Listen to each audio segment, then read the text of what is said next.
Let's talk about schizophrenia. It's a chronic psychotic disorder which can cause disorganized thoughts, hallucinations, delusions, and cognitive disabilities, and it can also involve lack of emotion, depression, or anxiety.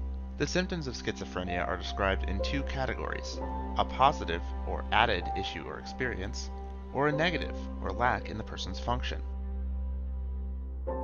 Every disease has a mechanism, a system of developing and working in the human body. If researchers can discover the mechanism, they can try to use medicine like a target and reverse or prevent that mechanism from working. For example, the flu is a disease with a mechanism called viral transmission. To prevent the flu, a vaccine is given, which uses the same mechanism to alert your immune system and give it a safe practice run at fighting the real disease. Although we don't know the exact mechanism of schizophrenia, we know from research that genes are involved. There are a lot of rare genetic variants associated with schizophrenia, and some of them are also associated with autism spectrum disorder, intellectual disabilities, and seizure disorders. So, how do we treat schizophrenia? One of the many possible mechanisms is the dopamine hypothesis. Dopamine is a chemical used by the brain to transmit signals between neurons. If the brain has a chemical imbalance of dopamine, then some signals get disconnected, which could cause symptoms like psychosis. The first drug ever used to treat schizophrenia was Thorazine, which used the brain's chemical mechanism to stabilize the dopamine system. That's great. So, what's the problem? One problem with Thorazine, and most first-generation antipsychotics, was that they would cause serious side effects over time. For example, many patients experienced tardive dyskinesia, a motor disorder causing involuntary movements of the face and body. This makes it very hard to adjust to a normal life.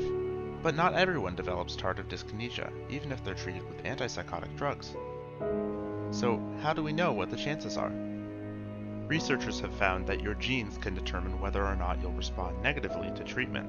Some genes can predict how likely you are to develop schizophrenia, and other genes can determine the risk of complications during treatment.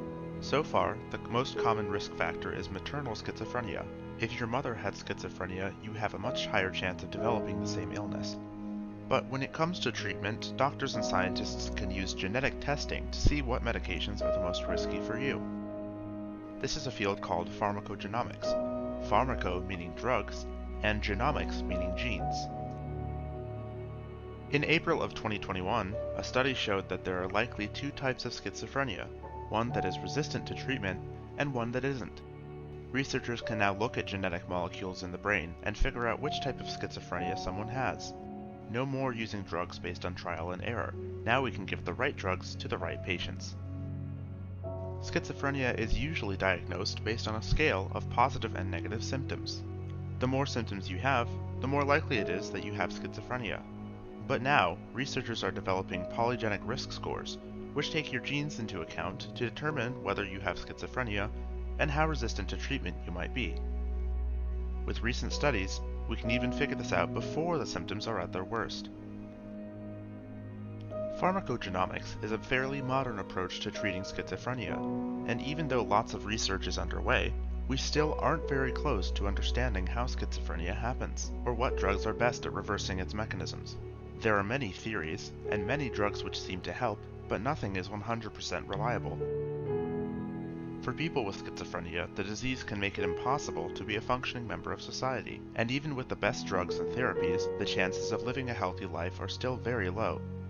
However, pharmacogenomics research is certainly a step in the right direction, and like every illness, it's only a matter of time before we crack the code.